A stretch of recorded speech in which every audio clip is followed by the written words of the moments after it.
Welcome. You're watching an open lecture hosted by Students for Climate Action from Sheffield School of Architecture.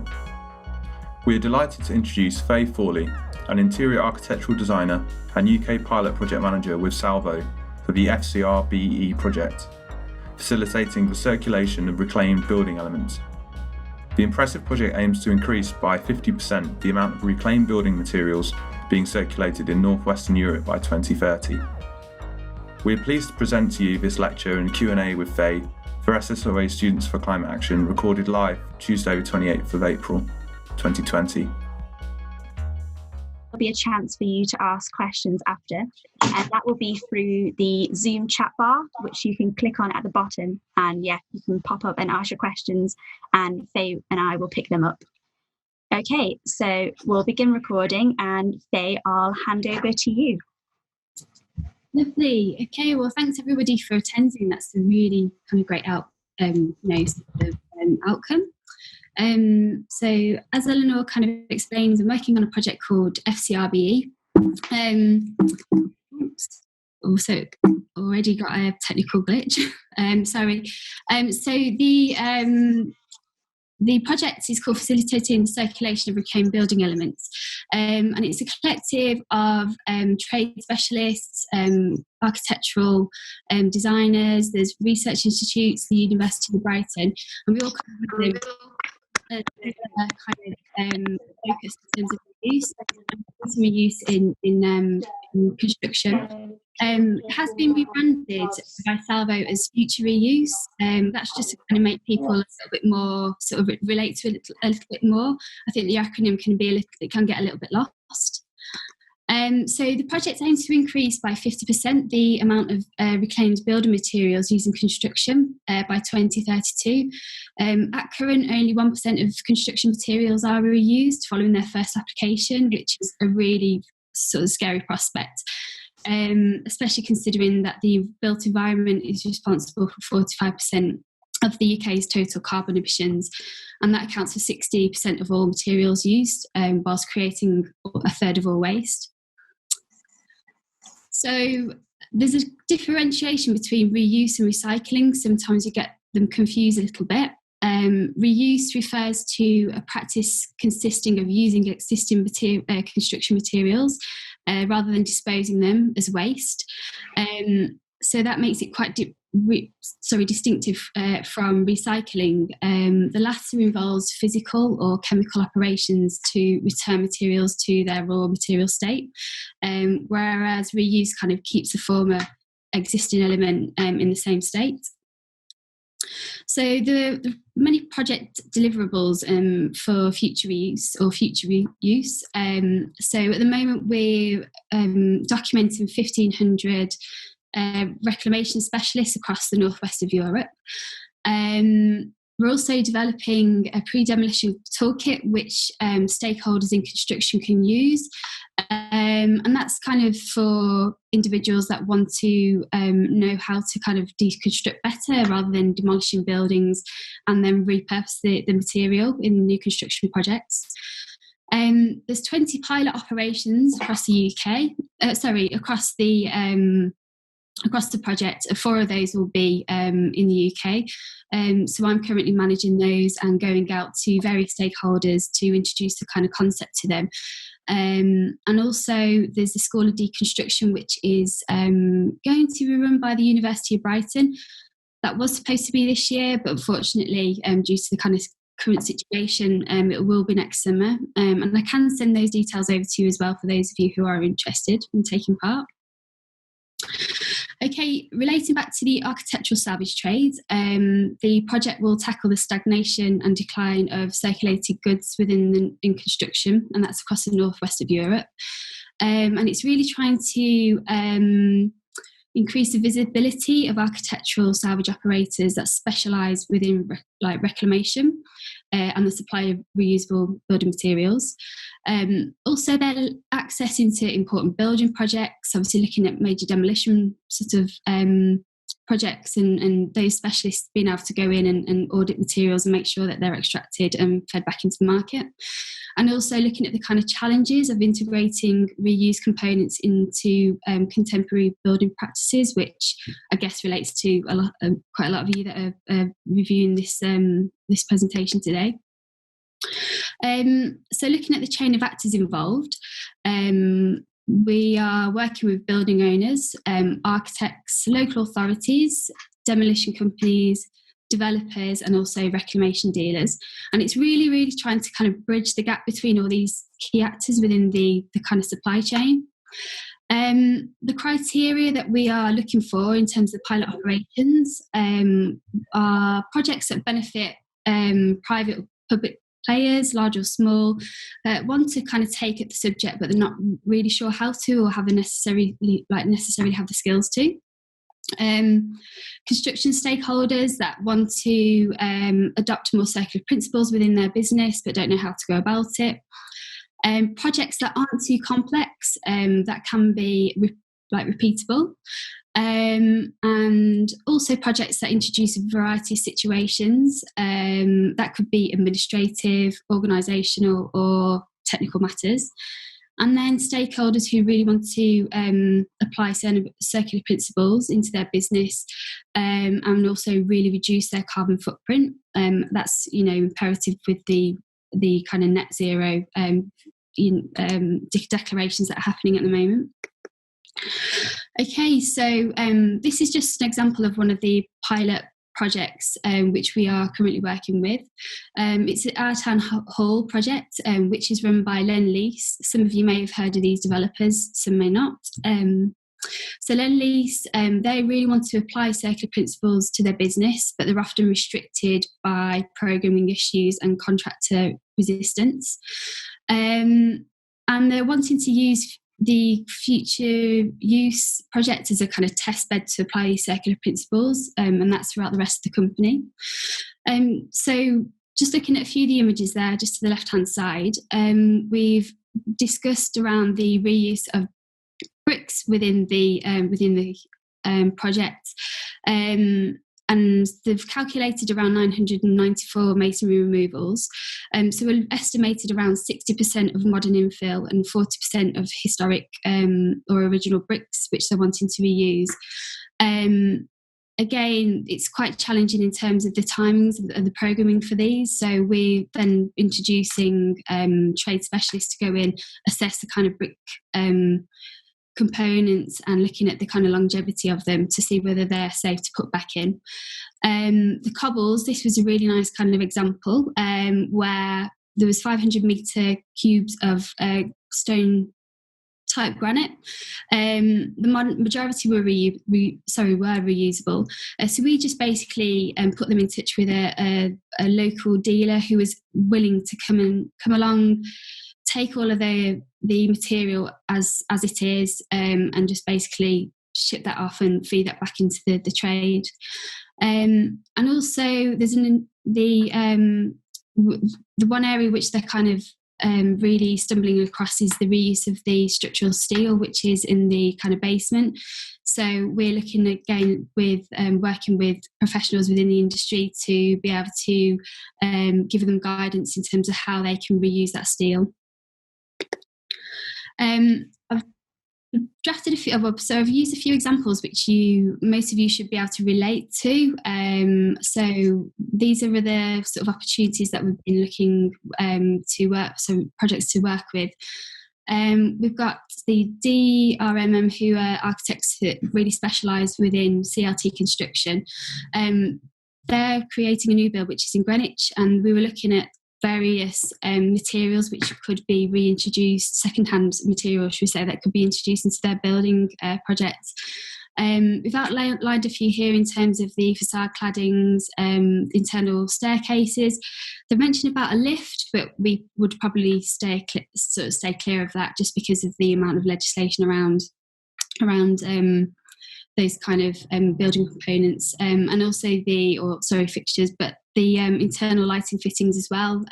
That's also an area where we can sort of focus on, where we get them cleaned, retested, and then integrated back into the project.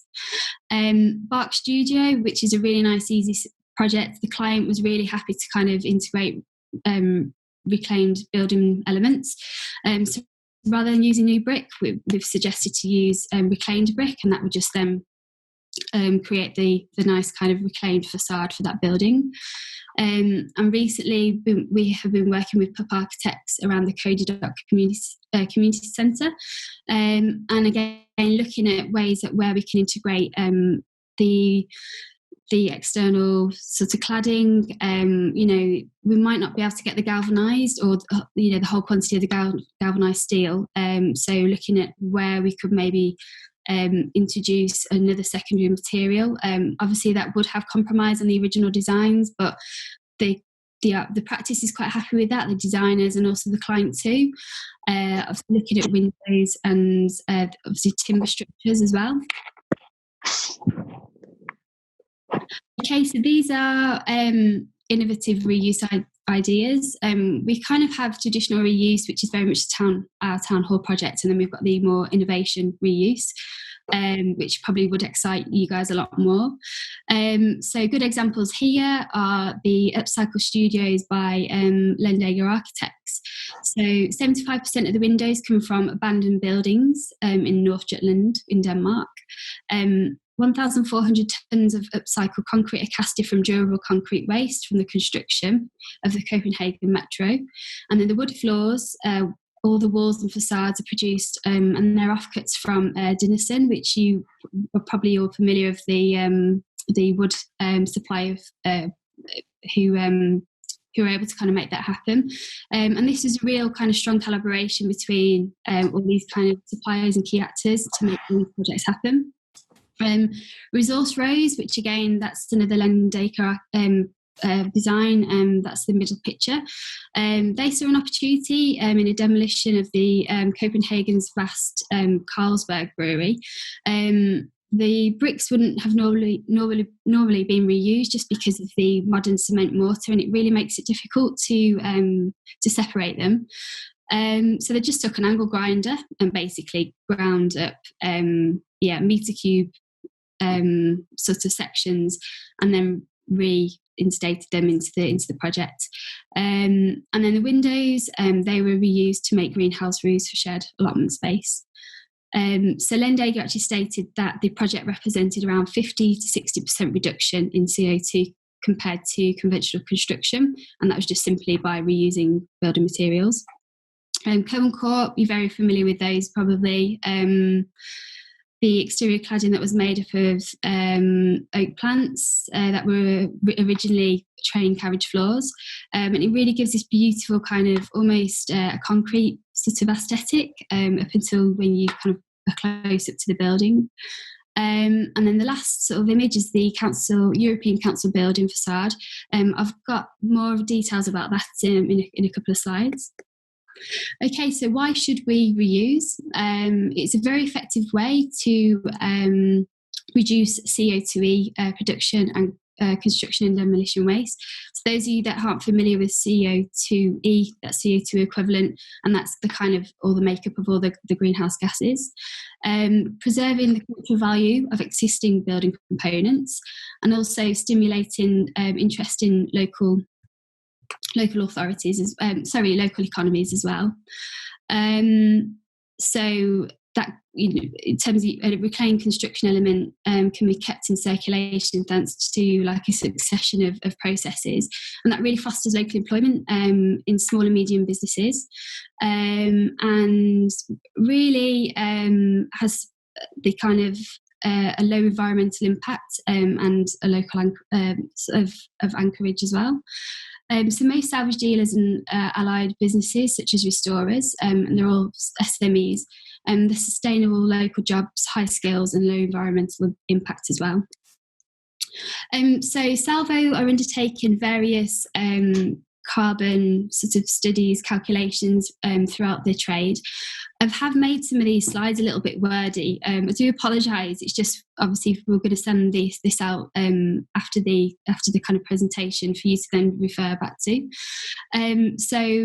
This study was actually done by Salvo, and it's Roof Slates, which is a Manchester-based company.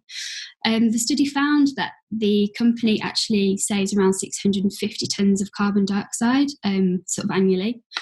So that is the energy equivalent of 80 new homes made with reclaimed building materials. And that's for walls, floors, roof, etc. Alternatively, it would be enough to run an indoor civic swimming pool, 8 new houses with new materials, and manufacture 2 wind turbines and 50 electric cars. So we're trying to kind of develop or simplify carbon sort of calculations. Sometimes it can be a little bit of a minefield. So by kind of providing examples, you can see the actual, the impact that these savings can have. Obviously, over the past 25 years that they've been sort of operating, they've been selling millions of roof tiles, and they've saved up to 16,000 tonnes of CO2e. Okay, let's go. So common barriers. So a lack of education. So it's really great that we are able to access sort of universities now, speaking to students around reuse. Risk averse industry. This kind of links into material warranties, which it's been a very prominent thing. Obviously, when I've been speaking to a lot of stakeholders, there is that kind of element of restrictions around warranties and looking at material passports and material provenance, and really knowing the kind of history of that material and whether it's safe to go back into the building. That being said, we look at the likes of the Grenfell, so there are modern materials that are still being installed that have warranties, but they're not actually safe. So that can be a slightly controversial kind of subject. Looking at homogeneous designs, I'm a stickler for it as well, and I'm guilty for that as well. We all like the sort of Chipperfields and the Peterson Thors of the kind of the industries, where beautiful, kind of carefully curated, very like multiples and of sets, and that really nice kind of clean aesthetic. Reuse, you do have to kind of think a little bit more reactive and looking at the materials what you have. So this might not be the case for certain designs. You might have to look at complementary sort of materials to install. Policies and regulations. We've been doing a little bit more work with the Greater London Authority around trying to make more stringent regulations in place. Obviously, you've got BREEAM, which you have a tick box exercise as to whether you have integrated reuse. This needs to be governed a lot better. So countries such as France and Brussels, they have more scrutinised planning in place. So if you haven't got proof that you've applied at least 20% of reuse, then your planning application won't go through. Lack of collaboration between actors, access to supplier platforms. I think collaboration is key very early on in the kind of project, and the sort of ambitious and the realisation of reuse. So it's just making sure that there's continuous collaboration very, very early on in the stages of design. Slow reactivity, again, very frustrating in the demolition industries, where you are giving notice a day before that this building is going to be demolished, so you have to go in straight away and literally cherry pick what you would like to use, what you'd like to extract, and then you have to get back out there. Brighton Hove City Council are slightly more progressive in their approach, and they're actually proving to be slowing down demolitions to allow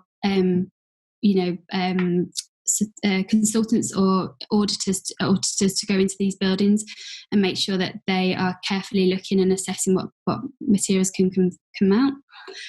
Storage, that is a huge issue to some. that has been a kind of common problem as well. The likes of Lend-Lease for our town hall, these big developers, they generally have storage facilities, so they can they can have access to these kind of facilities where they can extract material, sort, store, and just leave them there. Again, there are sorts of studies that are going on and sort of pilot operations that are going on in France at the moment around urban storage facilities. So every city would be essentially allocated an area of land to access and deploy all these materials, where they're all sorted and stored. And then obviously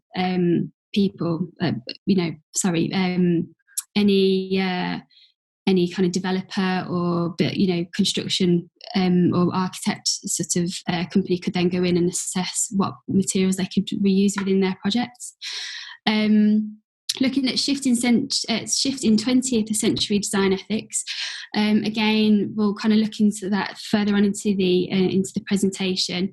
Obviously we have your kind of stages planned out through REBA. Sometimes there might have to be slight alterations, and this will kind of throw up a few questions later on. And then also this is really crucial, is every actor has a common goal.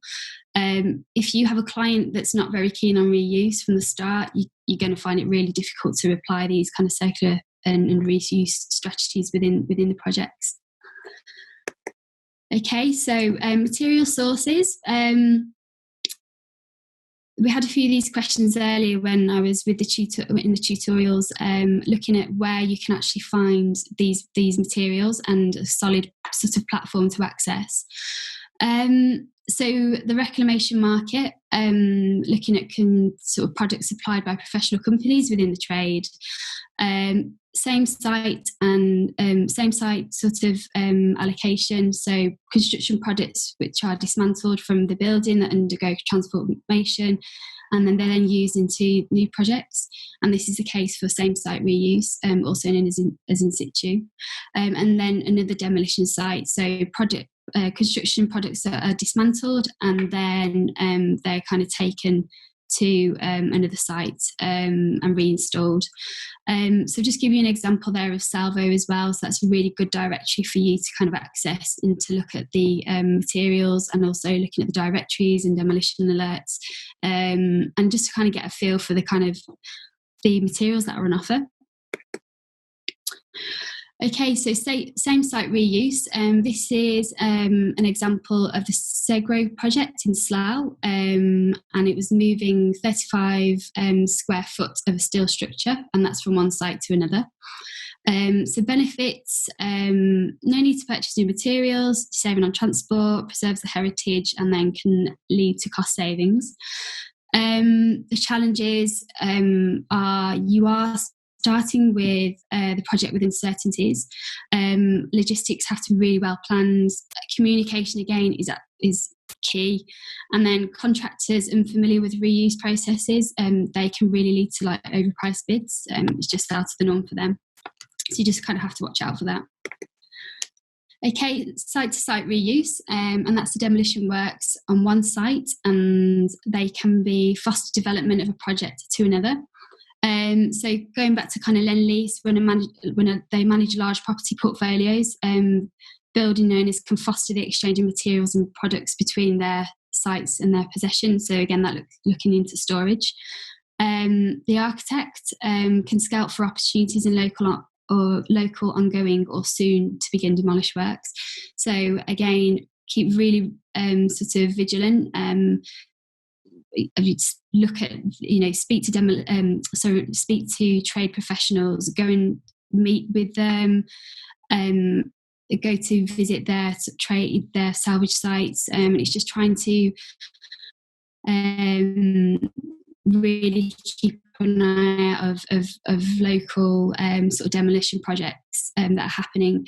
Some of these, and I'm speaking to certain experts, Vitruvius being one, they're in architectural practice as well as a salvage site, and they just basically find projects by chance or word of mouth, and that's generally the case in the industry at the moment. So the contractor has access to many opportunities via the construction or demolition sites and their own networks or warehouses of reclaimed materials. So the benefits and challenges. So this approach entails the same kind of benefits and challenges of same site reuse. It does rely on coincidental match between supply and demand. So a batch of materials coming free on a certain site and a different project in which this material can be reused. The window of opportunities are often very small, so you have to react very quickly. And the specifiers involved in the project need to carefully plan logistics of this operation, so looking at transport and storage again. And it's always recommended to have reclamation specialists involved in the operation, again at a very, very early stage. This was I'm quite blown away by this project, and it's just a really beautiful example of what could be achieved with reuse. So the facade is a constructed patchwork of over 3,000 window frames, and they were salvaged all across Europe. The design, so the facade is designed as an envelope of the atrium, and it forms a screen against wind and rain. So it's like a second skin basically to the building. It really, the idea behind the facade was common sort of thread of long-term design processes, and one which was questioned once. Which was not questioned by the actual architectural designers that created this. So everybody's really on board. And then, following a simple description, the materials required by the specialists, and it was contracted by the bottom image there, and it was Untitled, which is a reclamation dealer, and he basically went off and managed to source all these windows across Europe. So it's just really a very impressive example of what could be achieved. Okay, so designing with reuse, we'll kind of fly through these. So clearly advertise your reuse ambitions. You need to outline incentives driving your ambition. Really familiarise yourself with the reclamation trade and material specialists, just so you really you have a clear understanding about the processes that are involved with handling these materials. It's always good to have a reuse strategy in place, and this may require support through trade specialists. Exploring alternative sources of reclaimed building elements through very early sort of research. Having to be flexible. I think again that's a key kind of quality to have with reuse, or if you're going to integrate these elements into your projects, and then anticipating future dismantling, which is a really important character to any future builds. Okay, so recommendations to the tenders on proposing reuse. So if with the local authorities or authority, so it's highlighting the positive impacts of integrating reclaimed materials, propose to retain and refurbish existing built structures, assess the reuse potential of the elements built in the existing building, propose to integrate reclaimed elements in the new project, and also point out the commissioners of kind of what kind of supports are available if they kind of engage with the kind of circular strategies. With the client, you want to show that you have planned backups and alternative solutions to mitigate the risk of not finding every reclaimed construction project that you propose. Budget reuse strategies as precisely as possible. Don't forget about the extra costs through cleaning. Consider teaming it with experts and develop scenario-based proposals to frame the range of possible outcomes. It's not always straightforward, so it's really best that you are fully prepared for any eventuality. Okay, there's just a few diagrams here about how to support the reuse ambition, defining the reuse target, reusing procurement routes, looking at when the team comes into play, designing with these elements, speccing the work, the contractors, and then fostering reuse during the works. And then that kind of gives you a bit of an overview of the kind of processes. And again, you can see the early involvement of the contractor during the design and build stage. And that's just to really kind of thrash out ideas and reduce risk, basically. Okay, so common materials. So common materials are generally the solid brick, tiles and slates, paving sets. Steel, again, is quite a popular reuse material. And looking at windows, but looking at using them in different contexts is quite important sort of, or any sort of reusable material to look and design. Not for that. So to look at different ways of utilising those materials, as was demonstrated in the Belgian project. Less common materials, you're looking at prefabricated concrete facade elements, precast floor slabs, modular partitions from buildings, suspended ceilings and technical equipment. Sometimes soft strip elements can be quite difficult to reuse. And also, just a bit of a scary stat, in the UK around 2 million doors are thrown away, and it's estimated approximately 50,000 of these will be reclaimed. Okay, conducting a pre-demolition reclamation audit and material inventory is a really obviously integral part of this kind of process.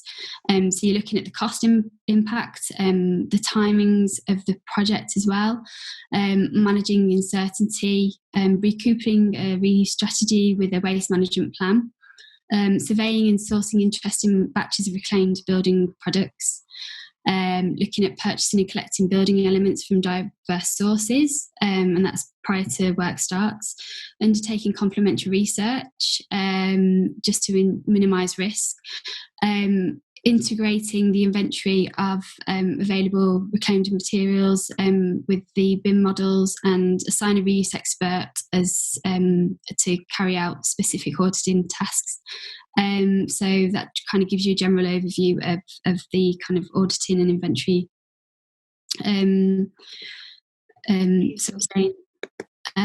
Okay, and then just to conclude, this is just an overview of kind of what we've just currently run through.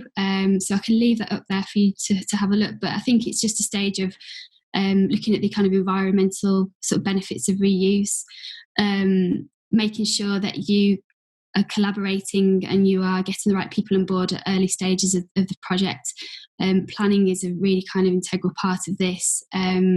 Just knowing things that aren't really going to be very straightforward, so you might have to allow for kind of flexibility within the projects, and just to kind of have all key actors within that train as well, just to really kind of drive forward and make this happen. Okay, so I think that's it.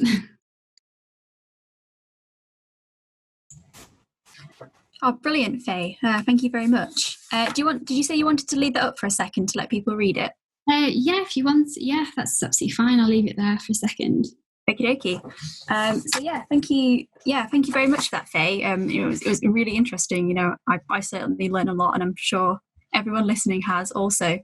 So we're now moving into the Q&A part of the session. I've got a few questions I'll probably kick off with.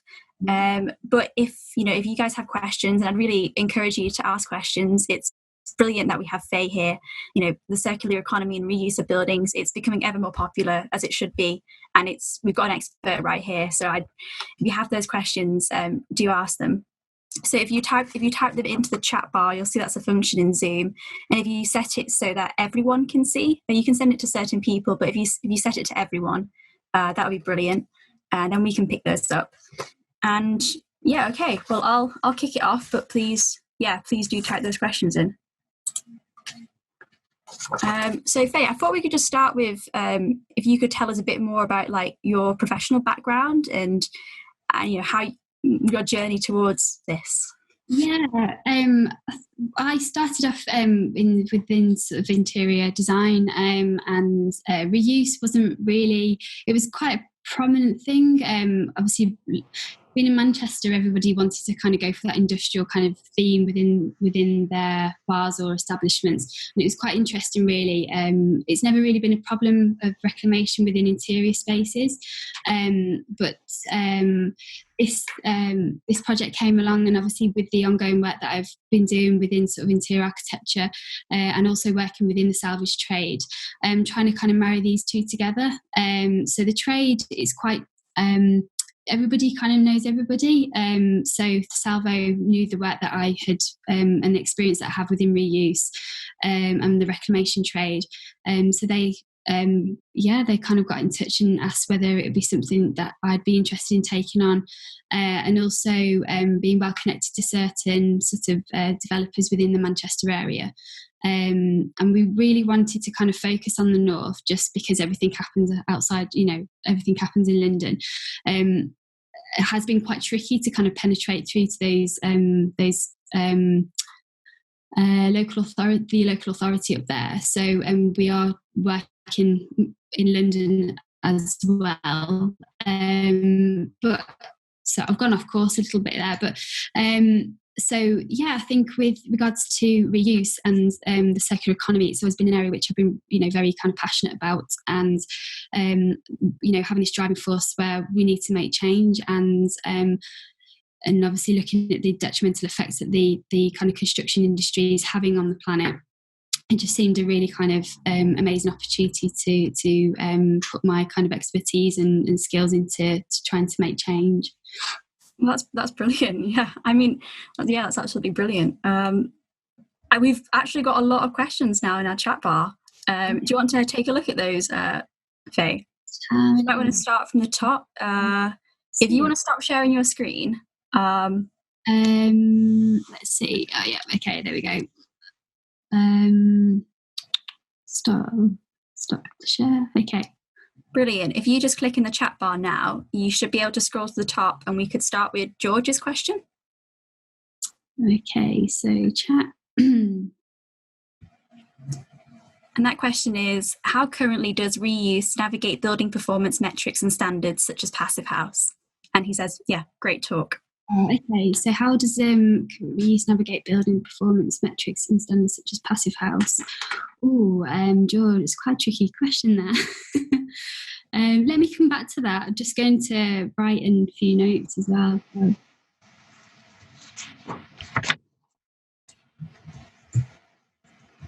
Did you say you wanted to come to back to that one? That one, if that's okay, yeah. Okay.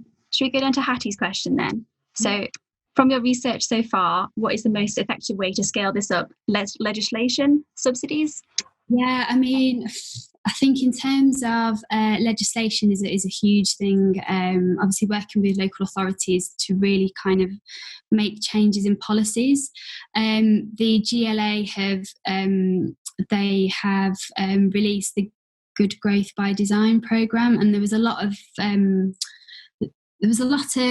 content there with reuse and acknowledgement, should I say, with reusable materials.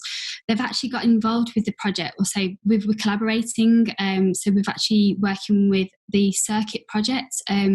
What I can do is I can send some of these important sort of links to you, just so you can see various initiatives that are happening to try and increase reuse within construction.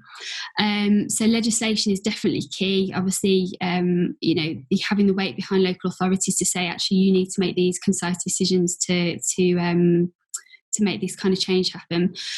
Also, incentivising reuse as well. I'm not sure whether any of you are aware around the kind of tax benefits of starting from fresh. So generally, if you are restoring a building, you have to pay the 20% VAT, whereas if you aren't and you are starting from scratch, you don't actually have to pay that. So it should be the other way around. So I think it's really trying to kind of incentivise stakeholders within these kind of chain of events, really, to foster reuse. Okay. It also seems, just from your talk, it also seems really important that we work with local authorities. Did you call it sort of like demolition alerts, so that people know when things are going to be demolished?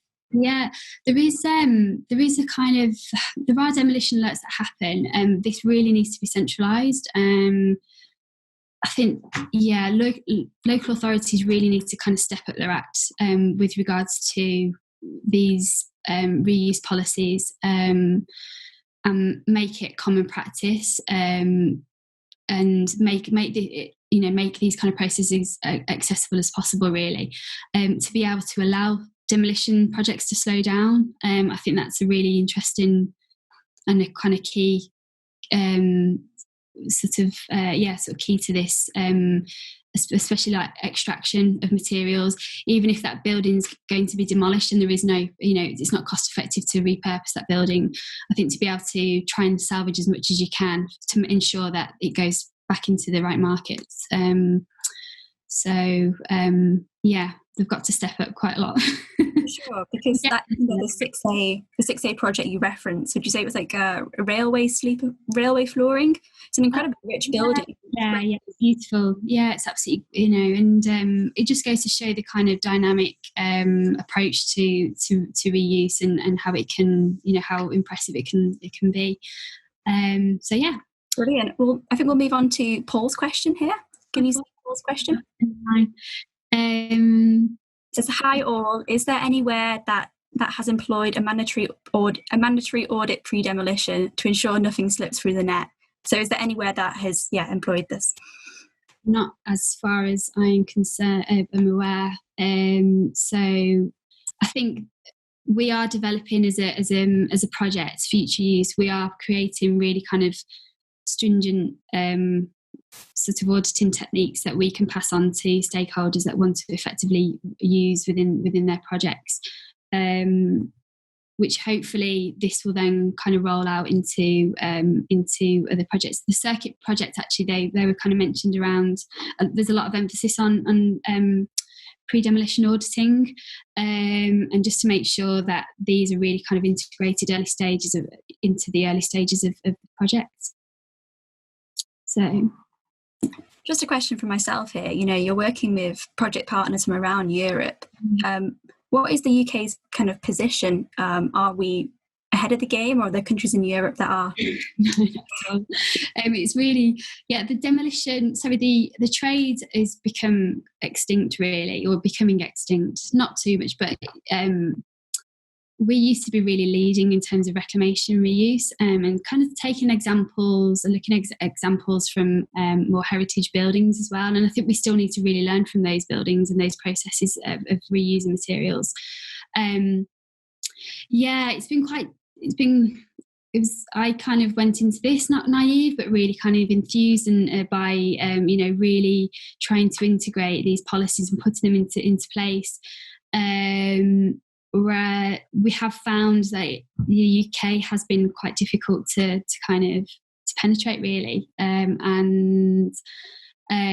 it's been the local authorities are a lot more receptive in kind of France and in Belgium, and they're a lot, and they've got a lot more kind of research sort of institutes that are doing a lot of groundwork around kind of reuse, and a lot of funding there is available too, for them to be a little bit more experimental and to apply these kind of research kind of projects within sort of salvage and reclamation. So I would say that we are slightly behind in terms of policies anyway, for sure.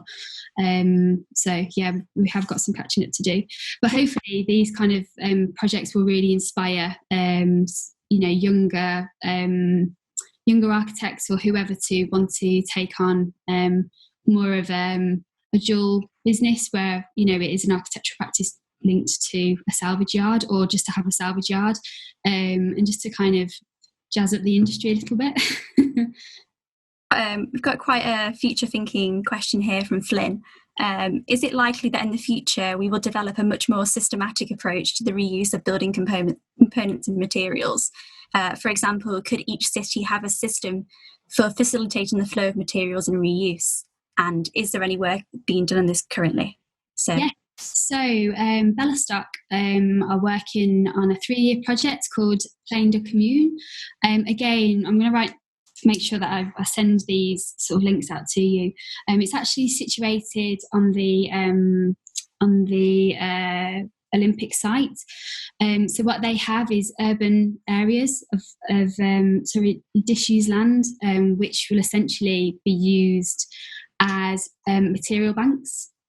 So they have key kind of stakeholders at the moment, working within this kind of intersynergy of material, using the intersynergy of materials. So whatever is extracted from the buildings will then be put in this kind of one sort of bank sort of site, or urban site, where it will be sorted, it will be cleaned, it will be stored, catalogued, and then, you know, is ready for the next person to come along and use. You know, they're looking into the more technological advancements. We could maybe have databases which are set up within every local authority, where you know quantities, sizes, conditions of all these materials, so that can just be accessed, and you know, you can know that you've got X amount of I don't know, granite type slabs to access and to use within your project. So yeah, there's definitely movement happening. There's a lot of pilot operations that are happening, pilot projects. It's just a case of seeing these through, assessing the kind of results, and then applying them into practice, really. Brilliant. We have quite, you can imagine, quite a student-based audience here. Yeah. And, this is a really good question from Twishy here. When we look at reusing materials into a new project, so I guess that could be within maybe in our student projects or in practice, how can we evaluate the energy footprint and embodied energy associated with the new structures? Because you were saying there's some massive carbon savings to make. You know, how can we start to evaluate that? Yeah.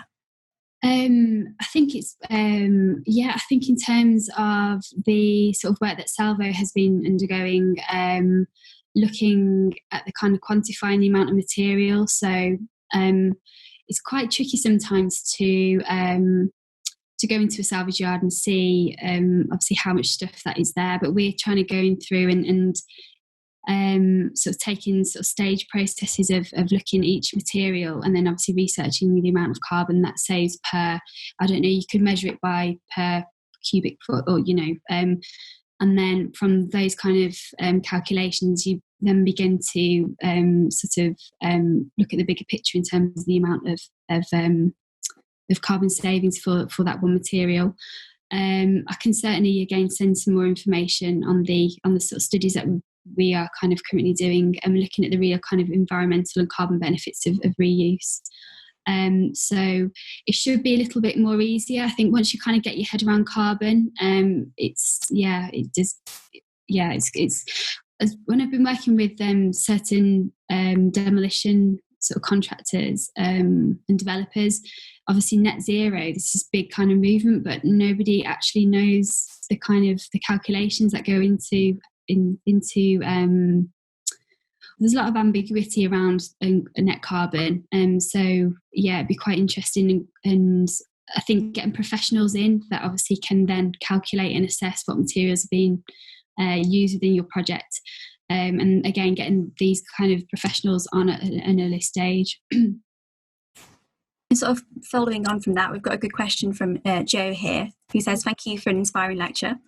And she says, when projects might take years to design and the window for salvaging materials is so short, how do we sort of marry those timescales? So, you know, we know the benefits, we know we'd like to use those materials, but it can take years to design a project, and it feels like these materials sometimes are available for an instance, or at least they are at the moment. Yeah, definitely. And again, that is another kind of barrier to overcome. And I think it's a case of having these conversations very early on, knowing what demolition projects are happening, being able to kind of assess what materials are going to be extracted. Sometimes it might not be possible. So I think you really have to kind of do your research and look at your kind of reuse strategies early on in stages of design. If it's not possible, then you just really need to focus on other areas of the project where you can really kind of cut back on sort of carbon, and to kind of integrate as many sustainable systems as possible. Also looking at the dismantling of the building as well, to ensure that it's future proof. So yeah, it's not always possible, basically. So but yeah, it sounds like what you said at the beginning, sort of accepting that this new way of designing you might need to plan for sort of contingency and change. And yeah, definitely, yeah, for sure. And it's it has been really refreshing to speak to and work with a lot of architects at the moment, because they're all really kind of tapping into this kind of concept. So yeah, and we are in a climate crisis at the end of the day, so we have to adapt and we have to change. So again, that kind of falls within going against sort of 20th century design ethics, which is quite interesting kind of prospect, really. But for those of you that know or don't know about Letty, I'll also send some information about that, the Letty Design Guide, and it's all about how we readjust the kind of placement of buildings as well, to ensure that we get maximum kind of energy efficiency from those buildings too. So yeah, it's quite interesting to hear. Yeah, I think this ties into a much wider conversation about sort of the changing aesthetics and sort of formal feel of buildings, but how they're going to have to change in relation to the climate emergency, both in terms of building form, envelope and material reuse. It feels like one big conversation about changing our expectations of what buildings are, almost. At least to me it does. We've got a question here from Hattie. Could you talk a little bit more about what Brighton and Hove is doing in terms of slowing demolition? Yeah, so they're quite progressive. They are a progressive sort of local authority. So when demolitions are happening, they're actually speaking to the demolition contractors and just allowing more time for individuals, reuse experts to go in and to really do like scrupulous auditing sort of techniques, and to really kind of understand and what materials that could be extracted and what could be reused. And it just gives a little bit more movement, and to have better considered sort of ideas and considerations for the kind of for the materials that have been extracted. I'll go back to Vitruvius, who I'll probably say that they're one of the active sort of trade architectural practices integrated into sort of the reclamation industry. They have kind of good connections within sort of demolition, with demolition contractors. But he had this analogy, actually, Adam, who he kind of said it was like he goes in and it's almost like he takes the kind of the cherry and the cream off the top. So he go and literally leaves the rest. But because that's just down to very stringent time scales. So Brighton and Hove City Council, we're working with the School of Deconstruction, which has been coordinated by Duncan Baker Brown. So we'll be going into these kind of buildings which have been slowed. The demolition has been slowed down, and it just allows you better time to for like analysis and sort of see what materials that could be extracted without having to feel rushed, and just to make sure that the kind of clear, concise decisions that these materials are, they're either going to be reused, and looking at the processes of how they can be reused within same site construction. Alternatively, making sure that we have the right actors within the kind of reclamation trade to come in and to kind of extract materials that they want, and the transporting of those goods as well. So yeah, watch this space. We have a lot of I think Brighton and Hove, they are really kind of driving forward their circular principles. So yeah, interesting local authority to look at. Okay, so I think we've got a time for a couple more questions, if that's okay with you, Faye. Yeah, that's fine. Brilliant. I mean, it's brilliant that Brighton and Hove are, like you said, so trailblazing and, so on board. But Lena's put here, there's a long line of people who needed to be convinced not to take the easy or safe route. How do we tackle that? And I guess also I'm going to add to that, who tackles that, I guess? Yeah, again, it's I think it comes from centralising, I think through local authorities, again, incentivising.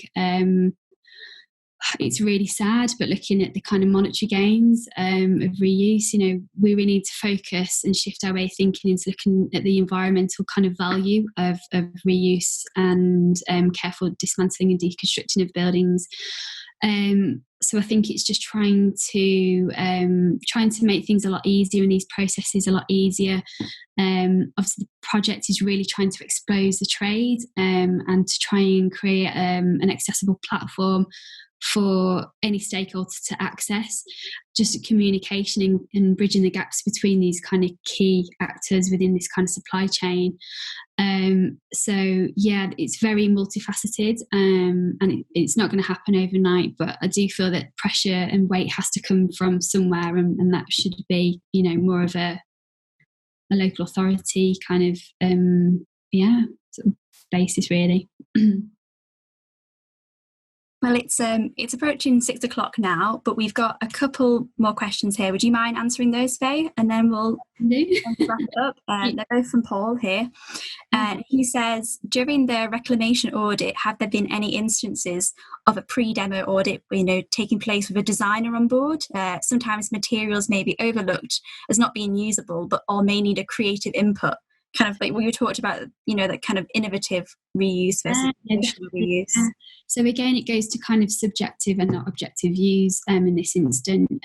So yeah, we do find the likes of Rotor, they're reuse consultants, but they are architects as well. Obviously, kind of have a background in design as well. So I think it's always interesting that you have these key sort of people involved within these processes to make sure that nothing goes to waste that doesn't have to go to waste, really. And what I'd really strongly suggest, obviously as kind of students and then going into the industry, is just really stay tuned into the kind of the trade.